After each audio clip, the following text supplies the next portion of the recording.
Well, this is a summary on the trial, Michael Jackson's death, and events associated with it. This is from the investigating reporting aspect of this that you will not hear on the other news, as you well know by now. Unfortunately, I'm a one-man band, and I don't have a big drum to bang, and I am going to be sending this material to someone that I trust in the media in New York, who has made her own way in the media and has been ethical in those all of her endeavors. What happened? Well, first of all, what happened was that deals were made around how this was going to play out. Deals were made by the medical board and prosecution as to who was going to do what. This isn't exactly what I would consider in the best interest of the public. It's my belief that action should have been taken by every state medical board immediately on finding the gross negligence and gross malpractice that took place by Conrad Murray. And that education in the process of the three medical boards would have been very important in educating everyone on the entire case. It also opened the door to psychological evaluation of Conrad Murray, which we do not get to see in a prosecution case. That would have been made available in the medical board. We see that the medical board system failed. It didn't protect us. It didn't do any action to vindicate or help emotionally heal the Jackson family. The Jackson family at this point appears to have not known anything about their rights concerning a medical board. I mean, many emails were sent to them by members of their special fan clubs, and that they were told about this, but it was just completely ignored. And that's because big lawyers don't want to deal with medical boards. They want to deal with civil lawsuits that can give a couple, $1 million here and there. So the reason I'm pursuing this further is that it's not going to end.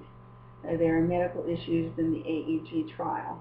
The AEG trial is going to be very interesting because the whole city council here in Los Angeles has been pushing AEG as the great angel, the great savior of Los Angeles all the time, knowing that AEG is being sued for its gross abandonment and negligence in the care and treatment of Michael Jackson and in the contract agreements as well. So that'll come up in about another year, but they'll already have signed the contract for the new football center. And there's no thinking about, well, are there any ethical issues? It just doesn't happen. And that's really very sad, because that's why we have Occupy Wall Street and Occupy LA and Occupy Medicine now and Occupy everything, is because if we don't have the ethics in the foundation of what we're doing, it's not going to come in later.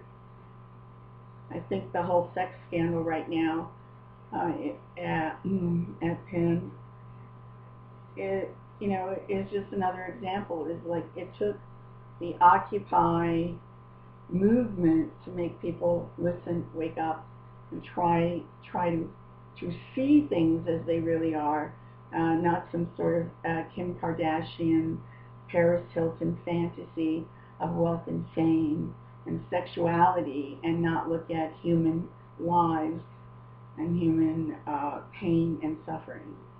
Medical board did nothing. Propofol has an infusion syndrome that was never mentioned. We still today don't know how many people, including children, have died from that syndrome, and not enough about how to prevent it, no protocol, and no informed consent for the use of propofol. So in the whole world of medication, we haven't made any advances on that drug, despite having a national televised hearing. Not one expert talked about propofol infusion syndrome. Why is that? They don't read the literature. They don't know about it. I think that they elected not to talk about it because it would have opened the door to the fact that there are deaths associated with this syndrome, and it is likely that Michael Jackson died from it. And when you die from a medication, it's supposed to be reported, and I could not find any information of anyone reporting Michael Jackson's death to the FDA, so I did. And the informational videos that I do on research are to put the pieces together so that you can know that there's actual research going on. And I'm simply not just a talking head here, that I actually did talk to the medical board. I did talk to AstraZeneca. I did talk to APP Pharmaceuticals. I did go to MedWatch and the FDA. And I will continue to do this work. There is a lot more to be uncovered. What is Propofol infusion syndrome? What do we know about it? How many have died? Now it will take me months to get a response back on the Right to Information, the Freedom of Information Act. You heard it right here. I was told, oh, we can't tell you that. We can't tell you how many people have died from Propofol. Really? I mean, that doesn't seem fair, does it? I'm a doctor, and I can't find out how many people have died from Propofol for any reason. How many have died? I can't find that out. The FDA will not tell me that. So there's a whole other shadow side that's revealing itself beyond the shadow of Conrad Murray. Is certainly a significant player because he had everything in his hands and he allowed a life to slip away.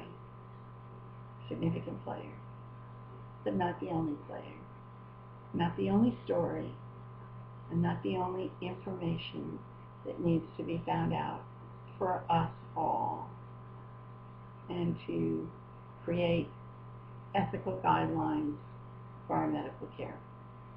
This is Dr. Vicki. You can hear me on WBAI and Progressive Radio Network, and I'm going to continue doing news that is based on seeking the truth. I may not always get to the truth. I'm certainly going to try to seek it for myself and for you, the audience. Thank you so much.